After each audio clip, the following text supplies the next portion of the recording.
Hello, Martin here with my daily roundup of what's going down in the jungles of Australia. A lot of people ask actually, where are the jungles actually located? So you might want to know that as the starting point for today's little discussion. Well, actually, you're flying to Brisbane, which is where everyone flew into a few weeks ago, and then they had that period of a week or so in isolation in a hotel.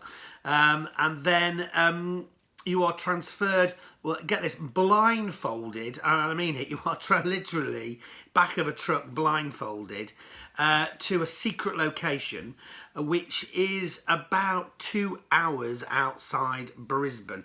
It really is in a jungle, but it's not like the Amazon rainforest. I mean, it's not like a trip up a canoe in a paddle. What? Trip up a canoe in a paddle? Trip up a river in a canoe without a paddle. Well, anyway, whatever, you know what I mean.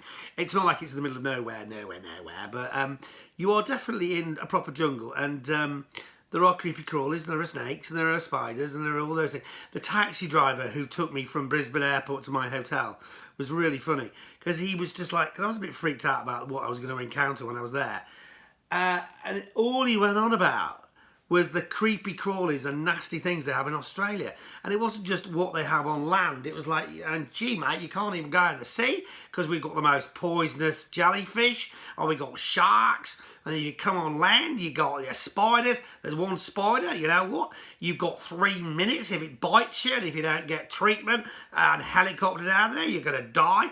This is my taxi driver on the way to the jungle. So, yeah, it's like, thanks a lot. Anyway. Yeah, they do have lots of creepy crawlies. So you are actually in a jungle with creepy crawlies. So there are people monitoring your every move 24 hours a day. There are 100 cameras in the jungle, right? And they are literally monitoring you, making sure you're okay, checking for any stories that might be developing, but also keeping an eye out for snakes or nasties in the camp. And I get the kind of impression that they probably do a bit of a sweep, even maybe a fumigate before you actually get there. So they've hopefully killed off or dissuaded from being there a lot of the major creepy crawlies that there could be. So the camp is a little bit sanitised. But there are times when snakes and other things do swan around and pass through the camp. I think we had one last year that slithered right past where I was sleeping, right past where Joel was sleeping, and a snake. But I think we saw some footage of the rapid response team, which was called in, that got rid of the little critter before it could do any harm. But anyway, so yes, I mean, you know, I was worried about the creepy crawlers, but actually, you know what? They're getting around their own stuff. They're not going to do it. Much more worrying, I would say, in camp at the moment is Ian Lee. Now, what is he all about? You thought I was a bit of a controversial latecomer. Wow. You know, it's just as well I'm not there this year, because I don't think I would get on particularly well with him.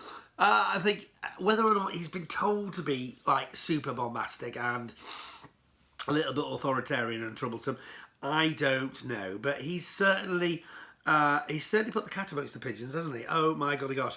And Stanley, you know, super reserved though he was, you could see there was definitely, you know, he wasn't happy, and quite rightly so. I mean, they obviously had a fairly happy camp, didn't they? And then Ian and Kaz have come in, and Cassie's fairly harmless, but Ian's there to stir things up, and they must be feeling it's exactly the same as when me and Danny went in, right?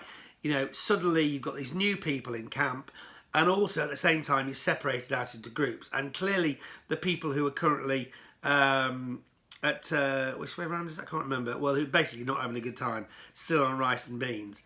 They are going to be feeling pretty cheesed off. And Rebecca, she really does not look like she's having a good time anymore, does she? She did a fantastic job on the eating challenge. But then there were just a few looks yesterday, and just thought, oh. And then what a clever twist with this whole, if they lose the challenge, they actually get the food, or they get the special treats. No, that's a really clever twist. So it's going to be really interesting to watch tonight to find out how Ian gets on winding people up, how long it is before Stanley gives him a good telling off, and yeah. But yeah, no, all good stuff. So listen, more nuggets and more feedback tomorrow. Have a good evening. I hope you enjoyed tonight's show, and join me tomorrow for more nuggets from the jungle.